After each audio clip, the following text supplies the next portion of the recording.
ये अटैचमेंट है, ठीक। चाहे तुम BGA 60 लगा लो, BGA 70 लगा लो, BGA 110 लगा लो, या BGA 315 लगा लो, ठीक है।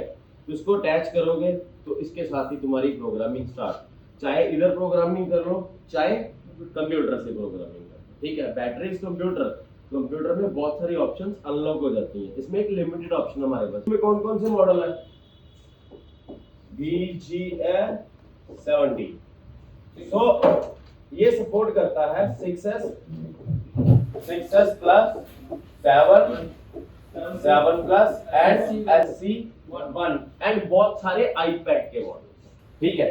तो अगर सेम BGA की तुम्हारे पास आईपैड में हार्ड डिस्क आ गई तो तुम 7 से यूज कर सकते हो, 6S से यूज कर सकते हो, या तुम्हारे पास 7 आया और तुम्हारे पास सेम BGA का आईपैड पड़ा है तो तुम आईपैड से निकाल के 7 में डाल सकते हो।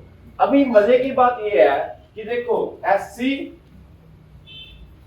सपोज ये शेप का, ठीक है, तो 7 थोड़ा बड़ा शेप है, और अगर आईपैड देखें तो काफी बड़ा हो जाता है।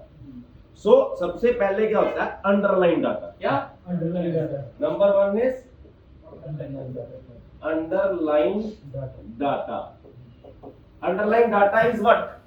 मतलब ये है कि 6S प्लस 7 प्लस SC1 और बहुत सारे आईपैड जो सेम BGA को सपोर्ट करते हैं उनकी हार्ड डिस्क हम क्या कर सकते हैं? इंटरचेंज कर सकते हैं, बट हमको अंडरलाइन डाटा सेम करना पड़ेगा। अंडरलाइन डाटा मींस SC1 क्या है? छोटे साइज का, 7 प्लस क्या है? बड़े साइज का, आईपैड क्या है? काफी बड़ा। तो इसके अंदर ग्राफिक की फाइल डली हुई है, ठीक है। तो ग्राफिक की फाइल SC1 में छोटा आता है, एप्पल लोगो क्या छोटा आता है, साइज में छोटा है, तो 7 प्लस साइज में बड़ा है। तो सपोज इट मैं 7 प्लस में SC1 की सीधी हार्ड डिस्क डाल देता हूं तो क्या होगा? सेट ऑन हो जाएगा, बट क्या एप्पल लोगो छोटा रहेगा, टच प्रॉपर नहीं चलेगी क्योंकि उसका अंडरलाइन डाटा सेम नहीं है। तो सबसे पहले मेरे पास सपोज इट मॉडल है SC1 और इसके अंदर मैंने हार्ड डिस्क डालनी है आईपैड की, सपोज इट आईपैड की। तो पहले आईपैड की हार्ड डिस्क को क्या करूंगा? अंडरलाइन डाटा मींस इस हार्ड डिस्क को बनाऊंगा SC1 की, तभी ये प्रॉपरली अपने ग्राफिक और टच की ऑप्शंस सही देगी। Number 1, okay. नंबर 2, अपनी हार्ड डिस्क के अंदर वाईफाई क्या रहता है? लॉग रहता है।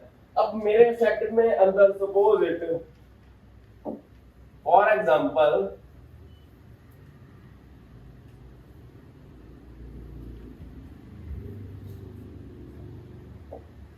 ये मेरा 7 प्लस है, ठीक है। इसके अंदर ये मेरा क्या है? वाईफाई, और ये क्या है? Hard disk. हार्ड डिस्क को शॉर्ट फॉर्म में बोलते हैं HDD, ओके। तो वाईफाई मेरा इसके साथ मैच किया हुआ है, क्या मैच किया हुआ है, और इसके साथ पेयर्ड है। अब मैंने हार्ड डिस्क क्या की? चेंज,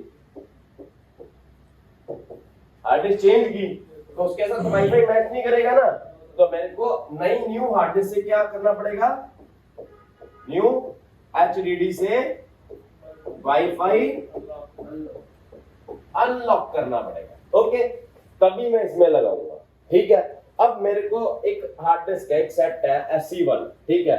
फॉर एग्जांपल SC1 है, उसका है 64 GB और मेरे पास कस्टमर आया कि इसको 256 GB कर दो, ठीक है। तो इसका सारा प्रोसेस देखो क्या है। नंबर 1, मेरे पास आया SC1, मेरे पास अवेलेबल है आईपैड की हार्ड डिस्क। तो पहले मैं आईपैड की हार्ड डिस्क का क्या करूंगा? वाईफाई अनलॉक करूंगा, ओके। नंबर 1। नंबर 2, आईपैड की हार्ड डिस्क को क्या बनाऊंगा? कन्वर्ट करूंगा टू SC1, फिर ये बन गया इसका कंपैरेटिव वर्जन, ओके। अभी थर्ड चीज मेरी हार्ड डिस्क में क्या होती है? ऐसा डाटा होता है जिसको बोलते हैं wifi number, serial number and BT number.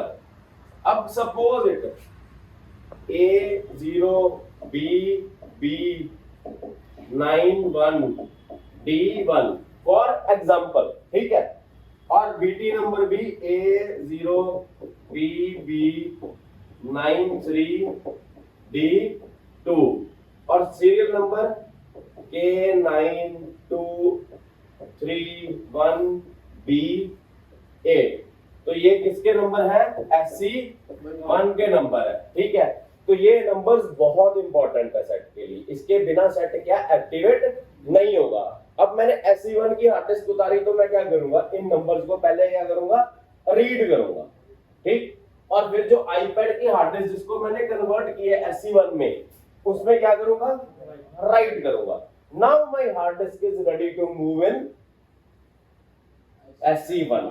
अब मैं उसको 256 कर सकता हूं।